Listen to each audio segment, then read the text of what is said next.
नमस्कार, आपके साथ मैं हूं जोहम रुबा और आप देख रहे हैं यूपी की बात। उत्तर प्रदेश के मुख्यमंत्री योगी आदित्यनाथ ने हरदोई वासियों को बड़ी सौगात दी है। जिले के माधोगंज स्थित रुइया गढ़ी पहुंचकर उन्होंने स्वतंत्रता संग्राम सेनानी राजा नरपत सिंह के विजय दिवस समारोह में भाग लिया। इस अवसर पर सीएम योगी ने 650 करोड़ की 729 परियोजनाओं का लोकार्पण और शिलान्यास किया। इस दौरान सीएम योगी ने विपक्षी दलों को जमकर आड़े हाथों लिया। इससे पहले सीएम योगी ने दिव्यांगजनों को ट्राईसाइकिल बांटी और प्रदर्शनी का अवलोकन किया। अपने संबोधन में योगी आदित्यनाथ ने मुर्शिदाबाद को लेकर बड़ा बयान दिया। सीएम ने कहा कि लातों के भूत बातों से नहीं मानेंगे, दंगाई डंडे से ही मानेंगे। जिसे बांग्लादेश पसंद हो वो बांग्लादेश जाए। बंगाल हिंसा पर कांग्रेस समाजवादी पार्टी खामोश है। बंगाल जल रहा है और वहां के मुख्यमंत्री चुप है।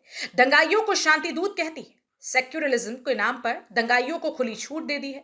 सीएम योगी ने कहा कि वक्फ की जमीनें वापस आएंगी, इस पर अस्पताल बनेंगे, गरीबों के लिए मकान बनेंगे, स्कूल बनेंगे, विश्वविद्यालय बनेंगे, निवेश के लिए लैंड बैंक बनेगा, लेकिन किसी को जमीन पर कब्जा करके गुंडागर्दी करने की छूट नहीं मिलेगी।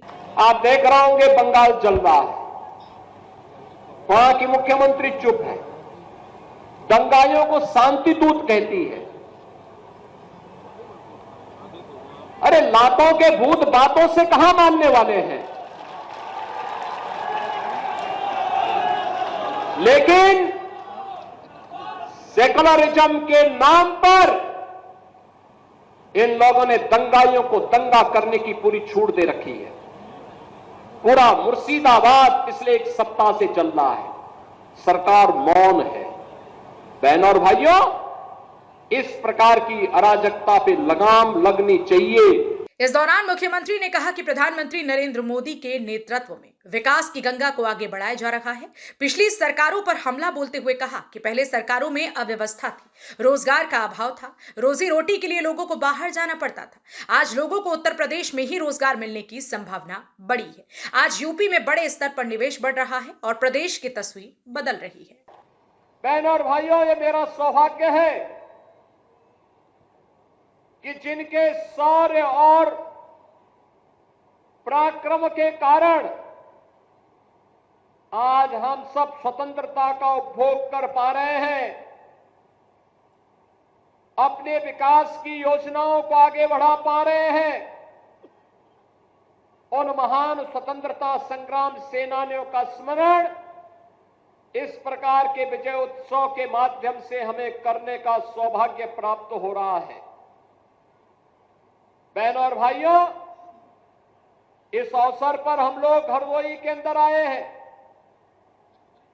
यह वर्ष वैसे भी देश की संविधान को लागू करने के 75 वर्ष पूर्ण होने के उपलक्ष्य में पूरा देश एक ओर अमृत महोत्सव के कार्यक्रम के साथ आगे बढ़ रहा है, तो वहीं देश के संविधान को लेकर के बाबा साहब डॉक्टर भीमराव अंबेडकर के द्वारा जिस कार्य योजना के साथ देश के संविधान का निर्माण किया गया था और संविधान के प्रति सर्वोच्च सम्मान व्यक्त करते हुए एक भारत श्रेष्ठ भारत के निर्माण के इस कार्यक्रम के साथ जुड़ने का सौभाग्य हम सबको प्राप्त हो रहा है।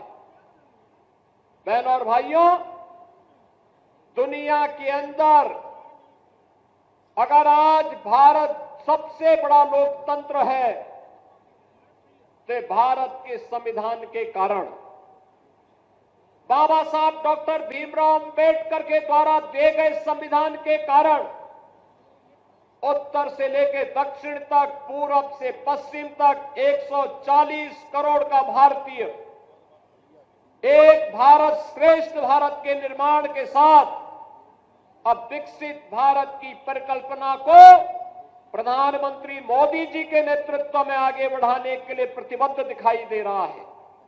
मुख्यमंत्री ने कहा कि अब हरदोई में मेडिकल कॉलेज पूरी तरह से तैयार हो चुका है और जल्द ही नर्सिंग कॉलेज भी शुरू होगा। इसके अलावा गंगा एक्सप्रेसवे की 99 किलोमीटर लंबी दूरी हरदोई से होकर गुजरेगी, जिससे दिल्ली और प्रयागराज की दूरी घटेगी। सीएम योगी ने बताया कि जिले की सीमा पर पीएम मित्र टेक्सटाइल पार्क बनने जा रहा है। इससे लाखों लोगों को रोजगार मिलेगा और यहाँ के हुनर को पहचान मिलेगी। अब लोगों को रोजगार के लिए बाहर नहीं जाना पड़ेगा, बल्कि दूसरे राज्यों से लोग हरदोई आएंगे। विकास के नए नए कार्यक्रम आगे बढ़ेंगे, नए निवेश आएंगे।